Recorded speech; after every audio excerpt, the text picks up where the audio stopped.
নমস্কার বন্ধুরা, সবাই কেমন আছো? আশা করি সবাই ভালো আছে। সবাইকে জানাই কোজাগরী লক্ষ্মী পুজোর শুভেচ্ছা ও অভিনন্দন।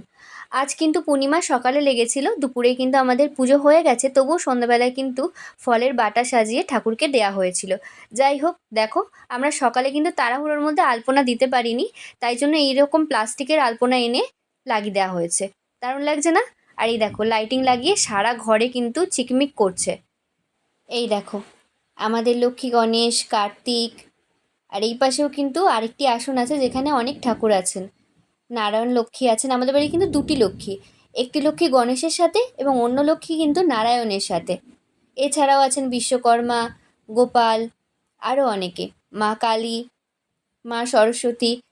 এই দেখো সকালে কিন্তু ফুলগুলো সাজানো হয়েছিল, তখন কিন্তু দারুণ লাগছিল ভিউটা, কিন্তু যত বেলা গেছে ফুলগুলো শুকিয়ে এই অবস্থা হয়েছে। যাই হোক, সারা ঘরটাকে কিন্তু লাইটিং দিয়ে সুন্দর করে সাজানো হয়েছে, এমনি কোনো লাইট কিন্তু জ্বলছিল না, লাইটিংয়ের আলোয় কিন্তু ঘরটা আলোকিত ছিল।